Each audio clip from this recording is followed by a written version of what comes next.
there, everybody. Good evening for the people in Central and Eastern Canada, and good afternoon for the people in Western Canada. My name is Daphna Rabinovich, and I'm thrilled to welcome you to the 2022 Giller Book Club. This is our 8th this year in a series of 11. Please make sure to have your Zoom on a side-by-side view for the best possible experience. It is with the utmost of pleasure that I introduce you tonight to our interviewer, Michelle Winters. Michelle Winters is originally from St. John, New Brunswick, and now makes her home in Toronto. She's a writer, she's a painter, she's a translator, and she also has a full-time job. Her debut novel, I Am a Truck, was shortlisted for the 2017 Scotiabank Giller Prize, and she was also a nominee for the 2011 Journey Prize for Short Fiction.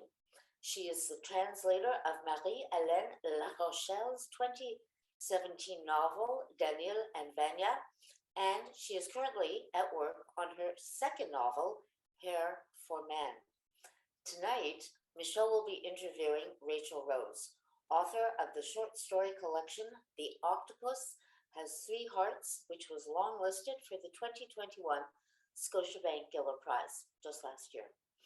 So they're going to be talking for about 45 minutes, and then we'll have a question and answer period. So please feel free to submit your questions using the Q&A button at the bottom of your screen.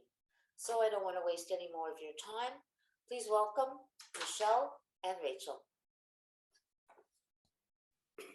Thank you, Daphna. And thank you, everybody who has shown up for an online book club. And thank you, most importantly, to Rachel Rose. Rachel Rose, it is very, very nice to introduce you tonight. Rachel Rose, poet, fiction and non-fiction writer, and likely performer of hundreds of other amazing skills that it's hard to even imagine at this point, but we'll see if we can get into some of them. Rachel Rose is the author of 4 collections of poetry, including Mary and Burn, which was a finalist for a 2016 Governor General's Award, and a memoir, The Dog Lover Unit, Lessons in Courage from the World's Canine Cops, which was shortlisted for the Arthur Ellis Award for Best Nonfiction Crime Book. She's also the recipient of the Bronwyn Wallace Award for Fiction from the Writers' Trust, the Pat Lowther Memorial Award, and a 2016 Pushcart Prize for Poetry. Rachel Rose lives in Vancouver, where she is the Poet Laureate Emerita. And I just kind of like to pause on those words because it sounds so good. Fancy, right? Yeah, Poet Laureate Emerita of Vancouver and co-director of Vancouver Manuscript Intensive. Welcome, Rachel. Thank you so much, Michelle. So, and before we get started in our conversation, which I'm looking forward to so much, I really want to thank the whole Giller team for all that they do to support Canadian writers. And it just means everything to me. And I'm sure it changed your life too. It's just a tremendous gift. It did. Yeah. Nobody would have asked me to do this if it hadn't been. Right. Really. Yeah, exactly. Thank you. Thank you also, Giller people. Giller people. Yeah, and I do want to say also that I'm coming to you from the unceded territories of the Musqueam, Squamish, and Tsleil-Waututh nations here in Vancouver. And every day I feel such privilege to write and live here. It's something I don't take for granted at all. Rachel, you're I mean, the poet emeritus, anyway. You're a remarkable woman. You're a remarkable woman with, I was saying to my husband, you write like someone who's done everything. Oh, that's such a wonderful thing to say. Thank you. There's such a level of expertise to your writing, to both like to the subject matter of every single thing that you're writing about, but also to the writing itself. It's concise and ferocious and brutal and perfectly, flawlessly chosen words. And you can tell you're dealing with you're dealing with somebody who knows what they're doing, which is so comforting. Well, thank You you. know, there was a real cradling by you of my reading your book. Thank One you. of Please go on, but not with that. more.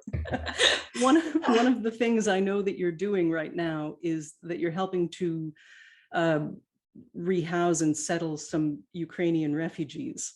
And I would love to hear about that.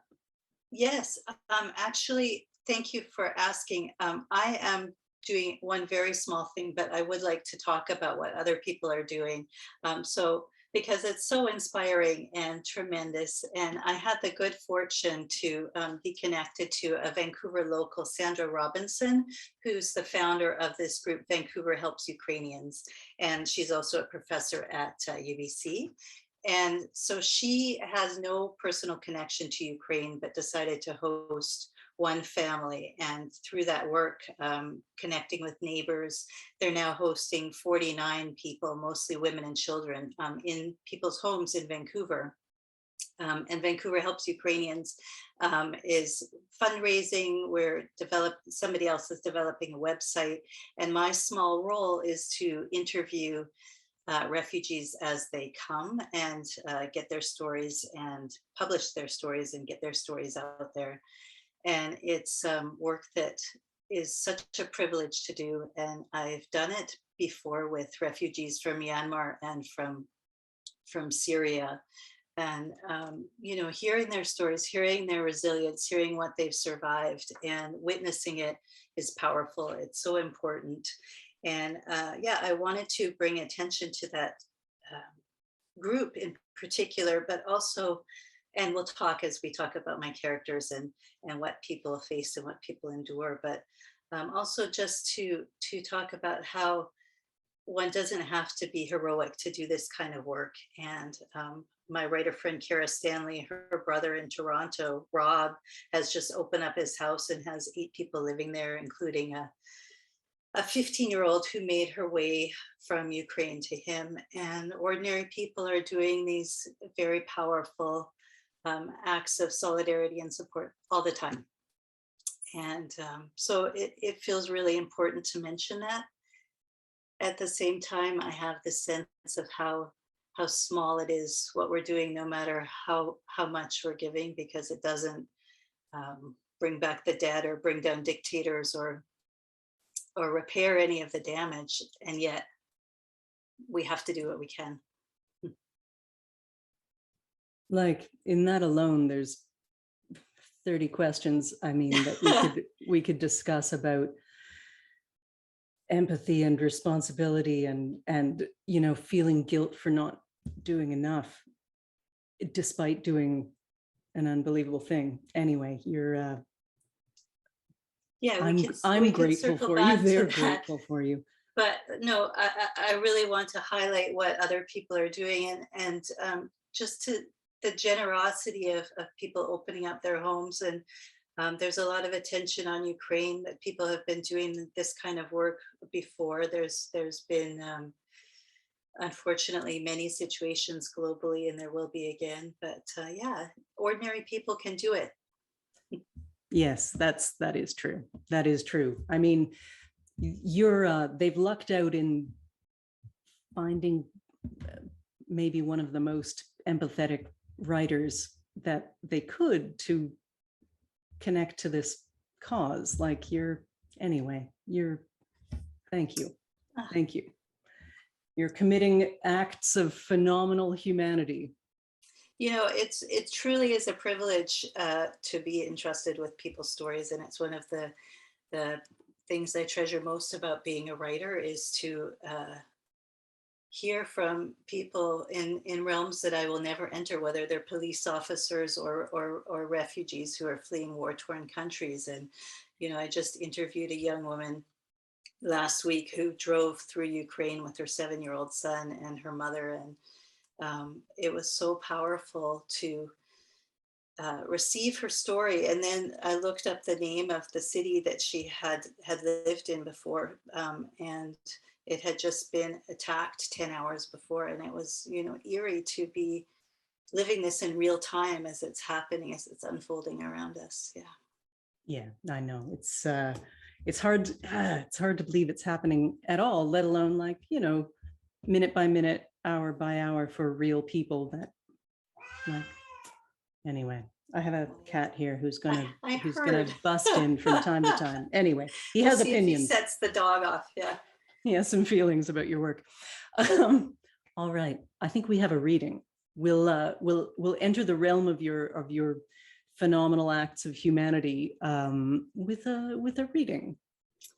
That's wonderful. So I also read your book in the truck and loved it. And I just, I hope you won't mind, but I would like to read a couple of paragraphs from that before I do my reading, because when I ran into this section, I was so delighted and it speaks so much to mine.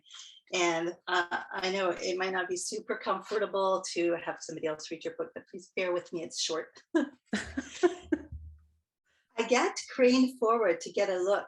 Hanging upside down from the perch was a fat brown bat with big pointy ears. He had a swiny pushed-in nose and bewildered eyes, which he set instantly on Agathe. "Aye, ce n'est pas un oiseau là," she said. And when I read that, I thought, okay, no, it's definitely not a bird. And Michelle, perhaps you have some experience with bats yourself because you describe it so well. Have you had any personal encounters with bats? Do you know what? I in grade school, if we had to do a presentation ever at all, mine were on gargoyles, lemmings, or bats. And I followed a bat home. I happened to be walking home from school one day. I don't know, I might have been in third grade or something. And there was a wounded bat struggling down the sidewalk. And I got down on the ground and followed him the whole way home, and will never forget that bat. It was it was a special moment. Okay, so we were clearly brought together for a reason, because I have a bat story too. I think I'll just tell it now and then I'll do my reading. Okay. Now's the time. All right. So and I also want to say, I think there's something interesting about people like us who follow bats home, because it's, you know, not typical. And I think I'm one of those people who doesn't have that fear or disgust response to animals like bats and snakes and lizards, and maybe you don't either. But when I was 11, we were living in the US, and kids knew that I loved animals. And so they found this bat hopping around on the playground and brought it to me. And I hooked it onto my sweater, and it was crawling all over me in my hair and over my shoulders. And, you know, they're just adorable. They're like little hamsters with beady eyes and little ears and wings. And so I was delighted. It was licking my fingers, and I got a shoebox and took it home on the bus and let it fly around the house and sort of wander around on me. And then my mother came home and she took a look at the bat and she said, "That bat has rabies." And, you know, it's true, it was foaming at the mouth, but only a very little bit. And I was quite young, so I did not know. Anyway, the bat did indeed have rabies. And the story ends painfully because we all had to get rabies shots, and the bat did not survive that. But I vividly remember that sort of connection with this strange creature that was winging around me and climbing around me and licking me and looking at me. And that, yeah, definitely had an impact. It's weird, like you only get that close to them to see their weird little faces when they're slowed down and maybe wounded. Anyway, and yours might well have been rabbit too, because they don't usually, I have since learned, they don't usually do that.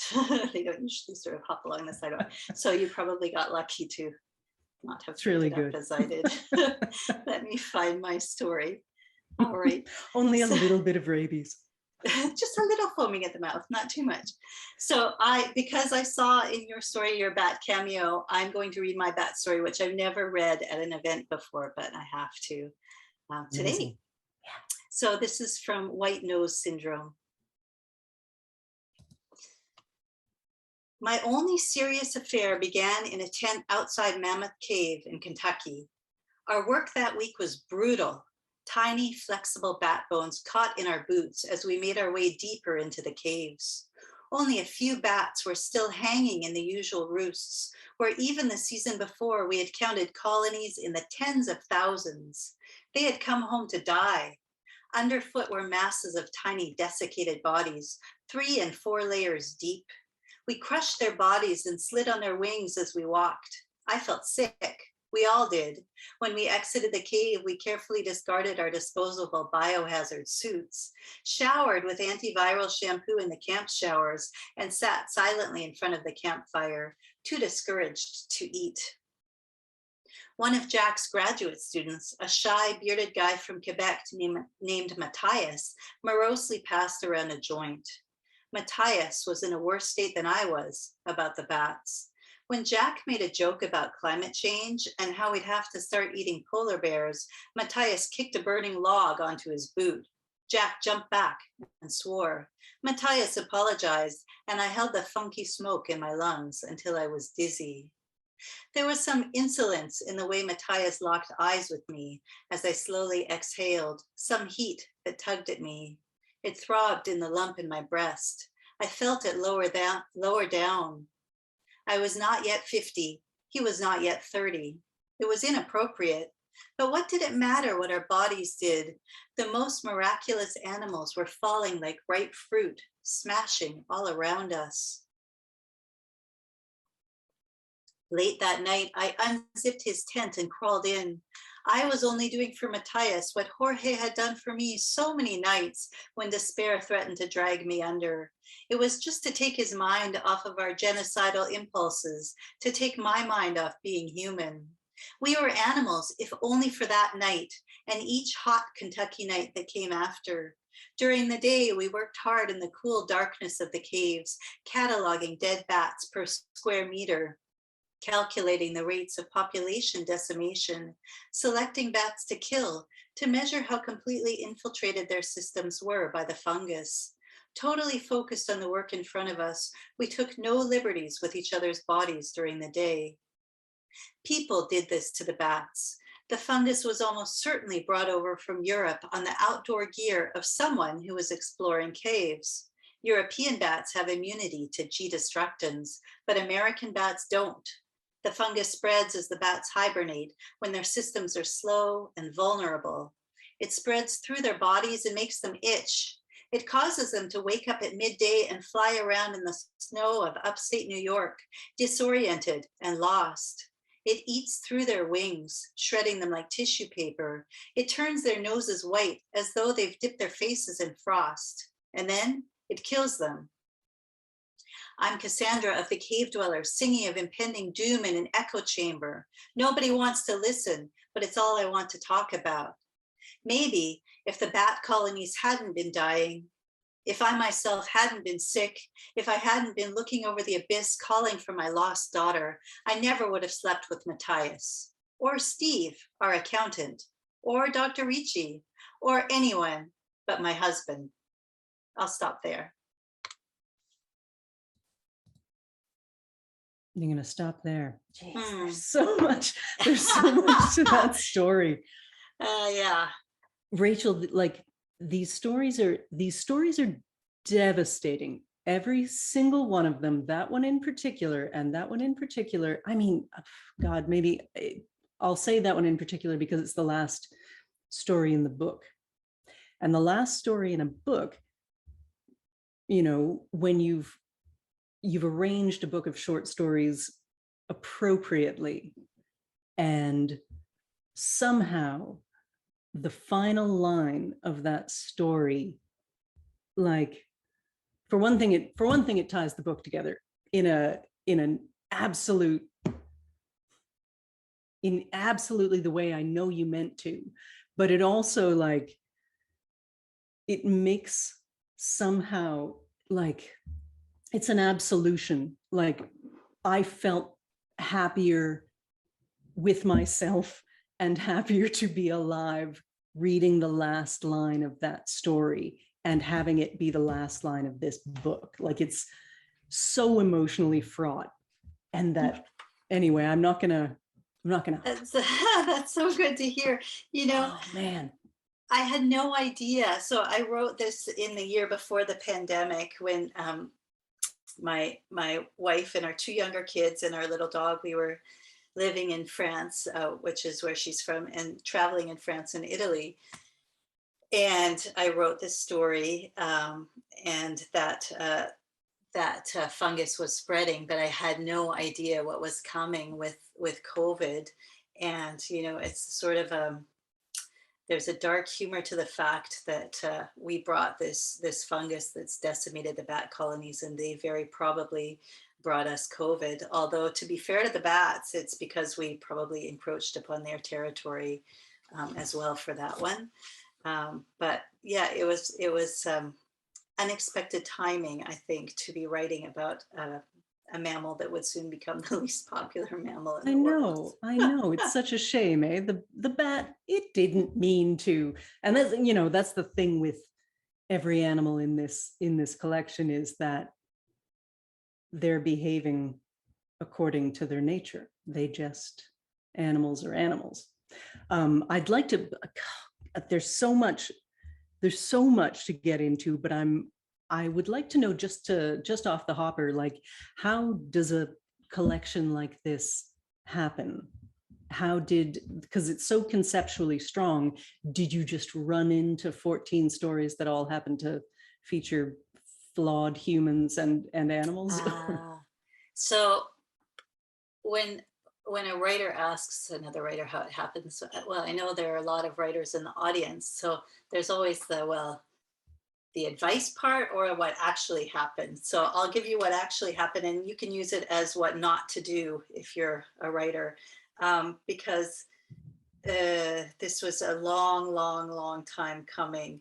In I guess 23 years ago, I won the Bronwyn Wallace Award for fiction for my first published story. And then I didn't write fiction for really much fiction at all for decades. And I really wanted to write novels. It was what I most wanted to do and wasn't doing it. I have a very harsh critic in my head. And so I love poetry, and I love, you know, what I learned from poetry, and immersing myself in that genre was fantastic. But I always had this, when will you? And then, well, what if it's not good enough? What if it's no good? What if it's crap? So that went on for decades. And then I realized I would just probably not do it if I didn't do it. And why not try? You know, why not try and see and not care what happened to it? And so I had that realization. But then when we went to France, when we were all together traveling as a family, it was like we were outside of time. I felt so free. We didn't have lessons or activities, or I wasn't teaching, nothing. So we were traveling, but that was a wonderful sort of space for me, being, you know, taking trains and wandering around. And the stories just started coming. All of the stories in this book, except for, I think there are a couple, one after and one from before, but almost all of them, they just came, story after story, many more than are in this book. I could barely keep up with them. I was in this state of flow for the year, and something just opened for me, and I didn't care what happened. Once they were finished, I was just having so much fun writing them. And I had no plans to have animals in all of them. I had no plans to be writing about these, you know, misfit, messed up people. I was just like taking them in as they parachuted into my imagination and just trying to keep up with it. And it was the best. And maybe I needed that long to sort of temper myself to not care what happens to the stories in the future, because as you know, for any writer, or any art that anything that you create, you do your best with it, and then you put it out in the world, and whatever happens to it happens to it. And what I learned finally is to just take the joy in the creative act and run with it. So that's what this book was. But the joy and the creative act engendered a powerfully conceptual book of short stories where there's a story, there's a flawed human and there's a creature that somehow balanced itself out. Was there like, did the stories, the flawed humans and the creatures really like organically find themselves, or was there any like contrivance there? So there are many stories that didn't make it into this book, but I did notice this pattern happening. And then, of course, when I was selecting the stories, I was selecting those ones. So that's a kind of different mind space to be editing and looking for the patterns and the themes that emerged and drawing them out. So that happened later. But I think for me, it's really a mysterious process of these characters and the animals who are characters too. They sort of came, and I don't even want to look at it too much. It's like I trust the mystery. I'm so glad it happened. When I was pairing them, of course, I was thinking about how they would read and taking out the ones that maybe didn't fit like that. But the stories themselves, no, it was just magic. Just magic. Yeah, that's the answer I'd give too. It's just magic. But it's amazing. Like I don't think there was a single story that didn't make me weep openly. Oh, and goodness. I mean, a lot of the open weeping. God, I've got a series of questions, and I feel like I'm gonna have less time. I'm gonna go right into the brutality of your story. Go right in. Okay. Because I told my best friend, I told my husband, I told my sister and my mom that I'm gonna be interviewing you, and that this is, she writes like she's done everything, and this is what her book is about. And they said, oh, animals, I'm gonna order it. And I've said like, okay, hang on. It's extremely challenging, it's extremely brutal, and it's extreme cruelty. Like I wasn't prepared, and I didn't have the choice of putting it down. I read through the things and told myself this will end soon. How do you write that? How do you write that kind of cruelty?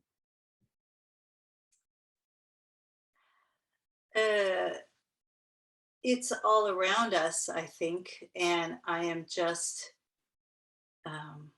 obviously there's aspects of surrealism and things that don't happen in real life, but I think almost none, though. I'm going to interrupt you there and say that it's so realistic. There's not very much magic in this. And it was a note that I made after maybe the 8th story. I said, these animals aren't talking. Like there's no, it's, when somebody's high, things happen. And when a parrot can talk, a parrot talks, but there is very little that is not like gritty human reality.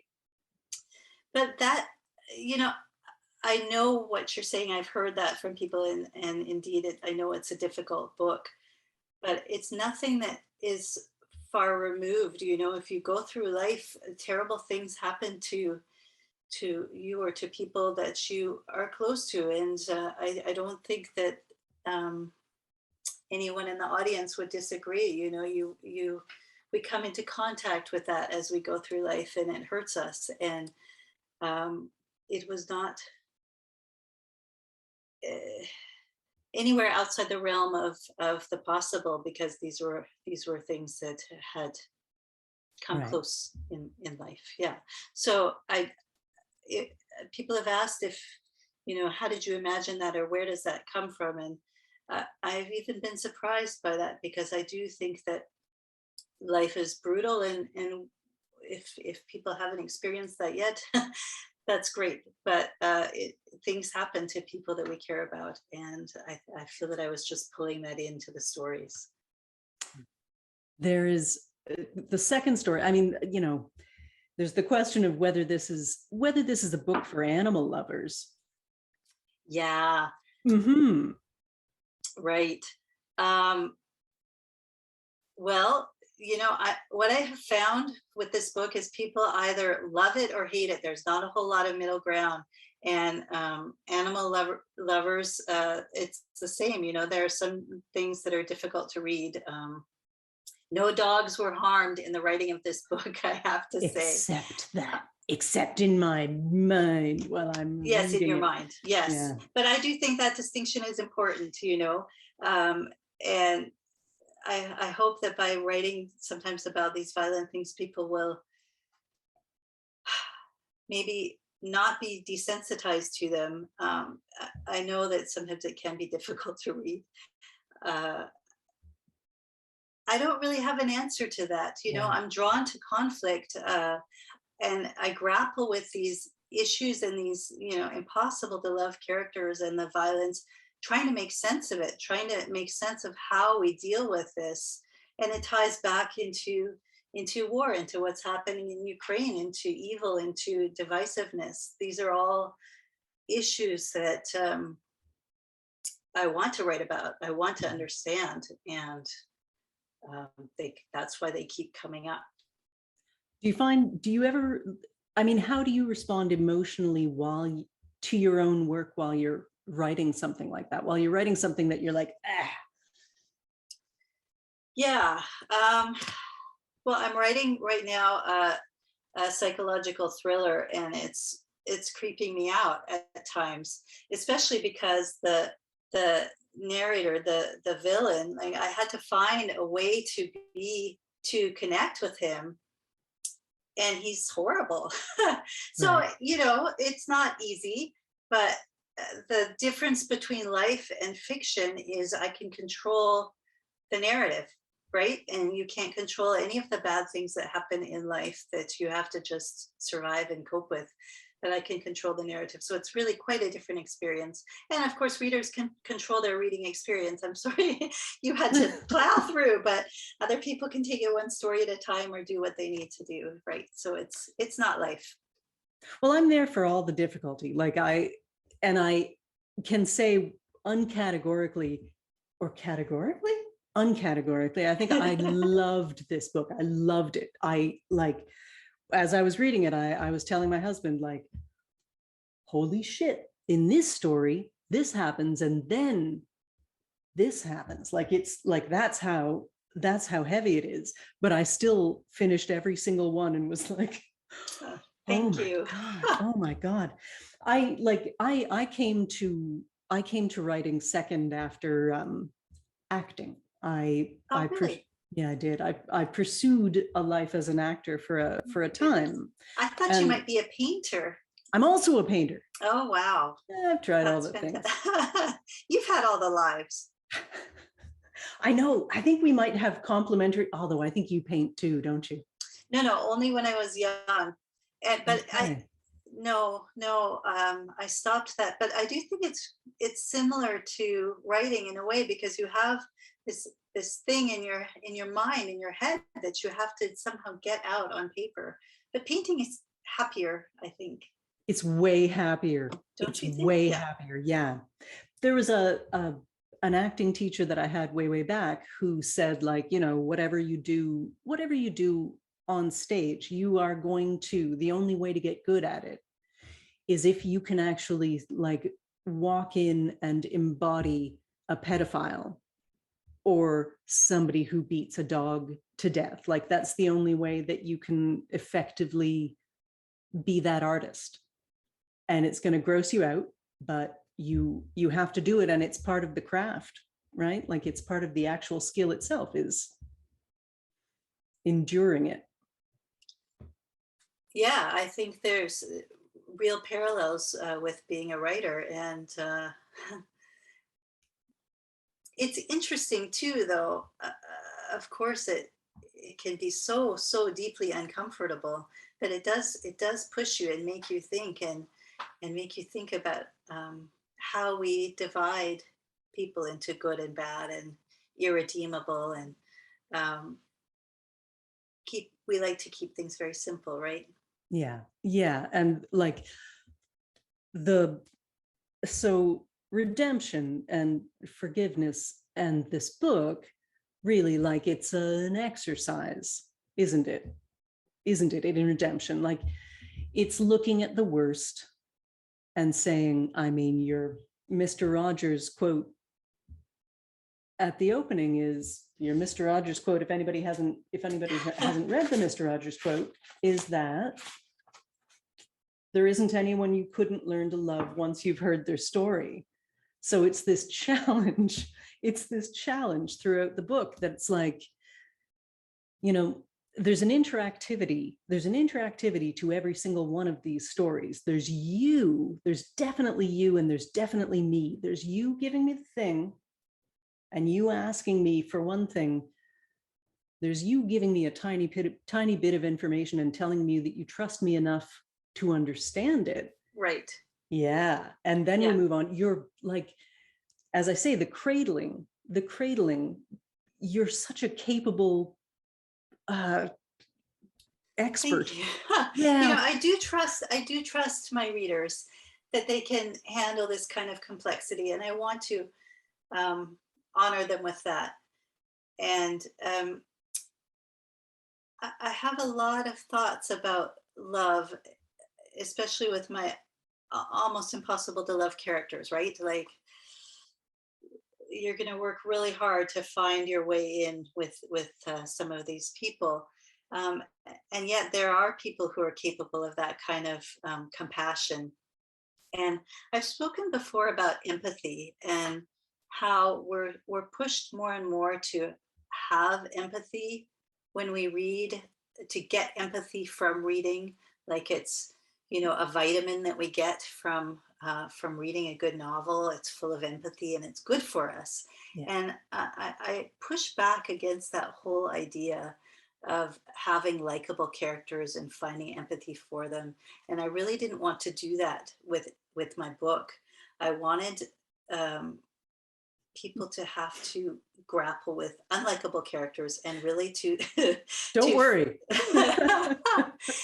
to look beyond that, because I think as soon as you're talking about empathy, you're talking about liking one group and disliking the other. And I see that playing out more and more in these really divisive times. And as soon as you're pushing people to have empathy, it's always against another group that you disdain. And so I really wanted to sort of refocus maybe on love or compassion, despite what these characters do. And some of my characters really are able to do that. You know, you can have compassion or deep love for a child who you can't understand at all. You cannot empathize with what they're doing at all. But you would do anything for them. Yeah. You know?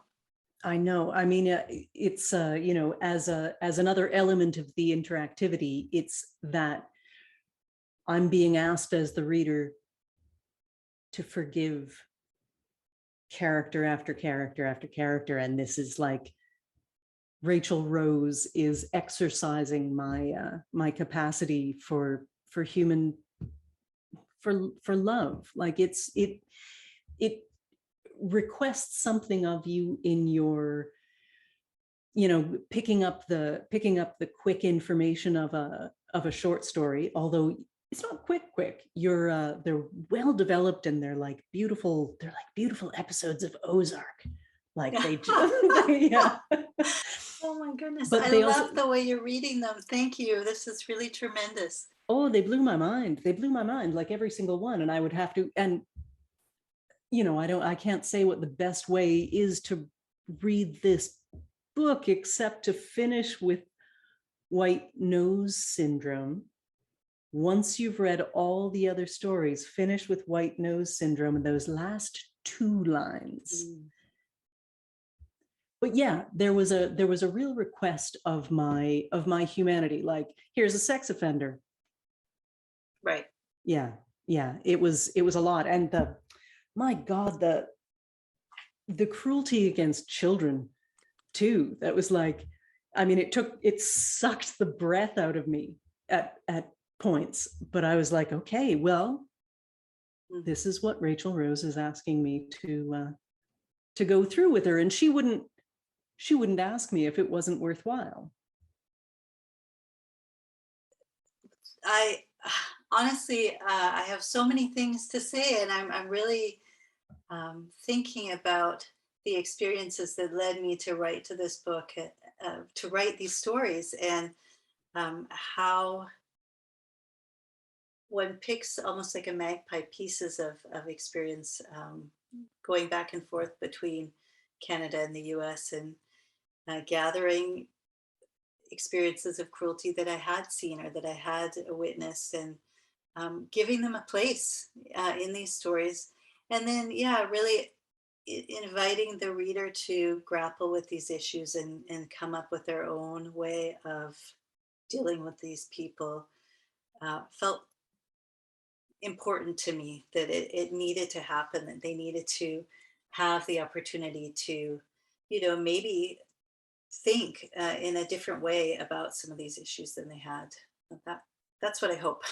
Yeah, it feels vital in a way that, like, I think the animals are almost a mask. Like, if I people responding to this book as though it's a book for animal lovers is it's a book for human lovers, or people who are willing to try, is sort of how it came across to me. Yeah, people I who are have to, willing to try. I like that. Yeah. yeah. I should mention that if you have any questions for Rachel Rose about humanity or animals or otherwise, write them in the Q&A feature down at the bottom. Okay, I could go 2 hours on this, but was there a discussion of a trigger warning for this book? No. No. No, and yeah, that's an interesting thought. I am not a particular fan of trigger warnings myself, but it was not something that was brought up with the editor. No. That's so interesting. And I think it depends on your publisher. It depends on a lot of circumstances. But I have found, I will tell you that my experience in the past, like 5 years, let's say, I've had my own work sanitized, and sanitized for sensitivity, for like a particularly graphic thing, a disgusting thing. But also Disgusting or violent? disgusting. Oh, really? That's Yeah. interesting. Yeah, but I also had a translation that I was doing, sanitized. The French was fine, but into English they were like, we don't have quite the appetite for this in English as the French Right do. now. Right, Yeah, at this particular point in time, yeah, perhaps. yeah, we're heading into a sensitive, like, well, we're in a sensitive place, but yeah, the elements that were sanitized in that translation were, an instance of a horrible sexual assault of a child against another child, and also some loose casual racism. And so those things were cleansed from the book, and then the book had a trigger warning about toxic relationships, a lost pregnancy, sexual violence by because you have to be careful not to give away the whole plot of the story. So they're like, there might be some sexual violence by one character against another character. Those characters might be children. But anyway, the whole discussion of that was about the appetite for cruelty and violence. Well, it's very specific to the literary world, isn't it? Because you turn anything on Netflix and it's just all that all the time. So it's a very specific time and ethos that we're going through now in Anglophone North American literature, I think. And it really is. I think it is a very interesting time. Yeah, it's Canada, definitely not too, there like, in France, for example. Yeah. Is this book translated anywhere? No. Because the French would, the French don't care. Yeah. The French would love it. I was reading that little section to Isabel and just checking my accent when she says, "Ah, ce n'est pas un oiseau là." And I said, "Do I sound like a Quebecer?" to my wife, Isabel, who's Francophone. And she said, "You do a little," which is, honest and kind, very, very much like her. For the sake of this book club, it will be fine. It will be fine. Did you grow up bilingual? I did. I'm very interested in translation, and even though I haven't done it, I admire it very much. It's wonderful to be able to go back and forth. Yeah, you're bilingual, eh? Yeah, no. Okay. No, well, but you can get by. I can get by. Mm-hmm.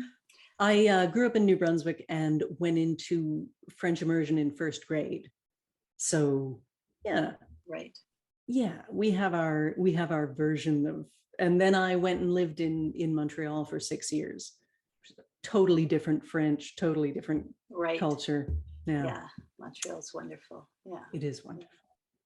I think we have some questions from yeah, let's do it. Okay. People are very nice. Sometimes they ask questions, sometimes they just say nice things, but here's one of the questions. Thank you for them. You talked about just letting the magic happen.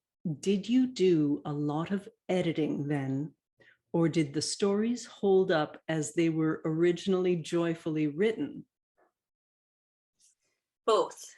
So the heart of the stories held up, but there was so much editing. And I'm somebody who's never finished editing. I enjoy that part too. It's kind of a different part of my mind, but the core, the kernel of each story held up, but then many things changed. First person, third person, all kinds of different things changed. So there was lots of editing, but yeah, they did come to me. As far as like, okay, well, I was going to ask a question of mine, but now they're coming in. All right, here we go. Okay. Ooh. What is your favorite story in the collection? Favorite?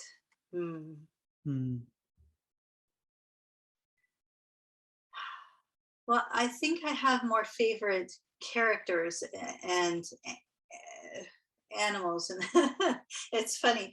I don't even look at them as whole stories, but I have favorite people or creatures. So I'm very fond of Francis Bacon, the pig, and we did have a pig named Francis Bacon when I was growing up on Hornby Island. He's nothing like the pig in my book. This is an imaginary pig. So I'm fond of him. I'm fond of the bat, and I'm fond of the goats. So I don't know that I have a favorite story. No, I think that's a fair answer though. The Porco Dio was, I keep thinking, oh no, that was my favorite. And then I think, no, what about that? But Porco Dio, like, speaking of Ozark, like there was a point, or there are points in all of them, like where the stakes are so high that you're like, this is like Ozark. This is like amazing film. There's a point in that where they need the paramedics to come in, without giving away the story. They need the paramedics to come in. The paramedics are at the door with the police, and they need them to come in, but if they let them in, the pig will charge them. Yeah, the pig will charge them, and they don't want the pig to get shot. So they don't know what to do. So they don't let the paramedics in. Like, and I thought that, like, that level of stakes is so, like, it's so brilliant. It's the best kind of writing. Like, it's just like, oh my God, it's so emotionally fraught. And what happens next? I loved it. Anyway, I won't force you into an answer there. I have to watch Ozark. And as we're talking, I'm thinking, so my mother was a physician, and I attended a lot of sort of emergency situations with her from the time I was a baby. And so perhaps some of those are also in the story.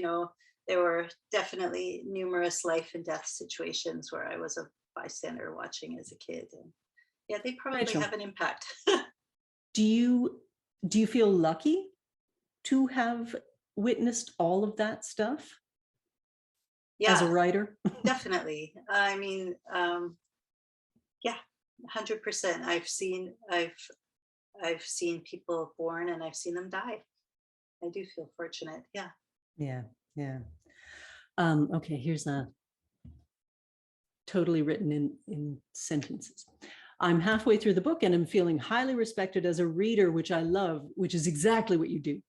It's interesting that these stories came out in a flow with, it sounds like little to no thought about your future readers. Is ignoring your future readers essential to your process or just helpful or something else? What are your thoughts about this? So I don't know that I was ignoring my readers. I think what I had to do was trust my voice, trust the voice that was writing these stories, regardless of how it would be received. But I think that I do have an ideal reader in mind for whom I wrote these stories, somebody who's willing to grapple with complexity and who's eager to sort of receive these difficult people and characters and try to make sense of them and try to find what she thinks of them in our society. People who've been canceled, people who've done terrible things. So it wasn't so much that I wasn't thinking of future readers, but that I just had to write the book that only I could write, regardless of the outcome. Yeah, I think that's fair. I think that's probably the best answer. So the thing came out, I wrote the thing. Yeah. How has living in Canada affected your writing? Because you've lived all over, eh? I was born here in Vancouver and then lived on Hornby and went back to the States when I was 5, although I did some back and forth. But I did high school in the US, and I think that's a pretty formative time. Oh my God. Small town America, with cheerleaders and football teams. Yeah. As they do. Bet. Yeah. So I feel like I have gaps in my both identities, really.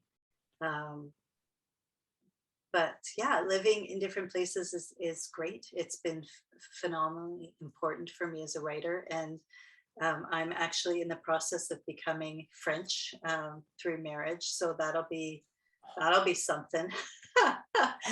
So, and it's such a fascinating process because you have to take your French exams and you have to, they give you sort of tests on culture and you have to know, where is Camembert from? And don't ask me because I can't remember, but these things are on the test. Wow. So yeah. Is Camembert from a place called Camembert? Is it possible maybe, yes, probably. That would be my answer. And then they'd be like, you don't belong in our country. No, you're probably right. Yeah. So maybe it's a harder cheese than that. I wonder how much, because as a writer who grew up in St. John, New Brunswick, I end up, and I read somewhere, and I wish I could remember who said it, but I read somewhere that anything serious that you will write about, you will have experienced by the time you're 15, is what I read. And everything that I think about writing takes place in St. John, because I think it just made the most, it made the deepest impression. And I wonder how much Hornby, because Hornby Island or Honey Island comes back all the time. How much did that affect you? Yeah, very much, to have this feral childhood, to be out in the woods and in the trees and, pockets full of toads and snakes was critical to the weird person that I am now. But also to sort of go back and forth between that kind of very rural life with, milking goats and rarely wearing shoes, than to be in Seattle for high school and Vancouver and in Chinatown, and to have both of those sort of very different experiences, I think. Yeah, of course. Yeah. I mean, it's funny, like wherever your parents settled down, like when I think, you know, the job my dad got or whatever that put us in St. John has defined all of my writing. Your hippie parents with their with their Yeah. free living have given you such a thing, have given such a flavor, have defined the flavor of your work. Well, you know what I realized this year? So I'm not the only one. There are more than one of us. So Emily St. John Mandel was from one of the islands. I don't know which one. And also Cedar Bowers. So there's this whole sort of, I don't know what's happening there, but it's actually a great place for a writer because you have, it's a weird community. You have very intelligent people who do not fit into society who go there, and strange things happen. And I live next to a commune, and I mean, yeah, you could not ask for a better education for a writer than what I got. Exactly. Getting something that weird is just an absolute I thank them every day. Exactly. So do I. Like, I love having a unique culture. Like I thought, well, I could have come from New York, which I would have dug at the time, but it's nothing like the weird blue collar, foggy industrial culture of St. John and the color that gives me. Like I wish I knew. I don't know St. John at all. I hope I'll have it's a chance. foggy, Yeah. and yeah, it's a wonderful place, and it has an amazing character. It's an amazing character in everything I write. Now we've got another question, and here it goes. What is the metaphor of octopus? Frankly, I have not started reading the book. So this is someone who hasn't read the book. You can say The metaphor. So, well, maybe I'll talk about the title. okay. The Yes. Octopus Has Three Hearts. So in that story, it's a story of a family with three people. So one wife, two husbands, and an octopus actually does have three hearts. So, which is remarkable. And just, you know, that if you know anything about octopuses, they will blow your mind. So what I liked about that fact for that title was this family is expanding the notion of family, that love doesn't need to necessarily be just between two people. And you find the people who become your family, and your heart can expand 3 sizes to to love them all, right? I know it's a little Dr. Seuss reference in there. It's a really good analogy for the book, because the book is about expanding your heart 3 sizes and like, find a place for this, find a place for this. Like, yeah. And there's this also feeling of, and deal with this, you know, look at this, deal with this, you know, don't look away from it. yeah. Think about what you think and what you would do. Yeah. So thank you for saying that. I hope it does actually expand people's hearts and minds. It's the most challenging thing I've read recently, you know, that's asked so much of me, that's asked so much of my empathy and sympathy and forgiveness. Like I feel like we're heading into, I remember feeling a glimmer when we hit like phase one Me Too, right? In 2017, like Harvey Weinstein, Me Too. And I thought, the world is going to have to enter a whole new realm of forgiveness and exercise a muscle that we haven't before, because these are normal people, or they're people we always considered normal. And we're now going to have to find a way to forgive them when we've never considered them to be doing anything wrong before. And I thought, and then like everything I read after that, I was like, aha, there's like, you know, forgiveness for your assaulter and like, anyway, I think we're in a very interesting time in humanity, but we're also at peak pet, right? I think I have to end this thing, Oh but my we're gosh. also, we've never been so obsessed with animals and their rights and our relationships with them. I have so much I could say. I know. I'm very sorry that we have to end, because it's just been a delight to talk to you and really a gift. And I think we will continue the conversation, although not now. I know. I could go another hour. Anyway, I think we're going to bring Daphne back on. I think that's how that works. Yes. Hi there. Yeah, and you know what? You could talk for another hour and I could listen for Thank another you. hour. I just want to say thank you so much, Michelle. Thank you so much, Rachel. And thank you, all of you, for joining us this evening. I hope you enjoyed hearing from these two remarkable women as much as I did.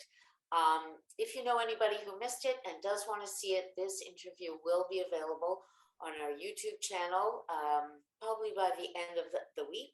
And please join us on May 16th when author Jill Adamson is going to interview Linda Ree who is the author of Swimming Back to Trout River, which was also longlisted for the 2021 Scotiabank Giller Prize. If you have subscribed to our mailing list, then you will be sent a registration notification. And if not, feel free to go to our website and register. Thank you so much and good night. Thank you. Thank you. Good night. Thank you, Ciao. Rachel. Thank you, Daphne. Thank you very much.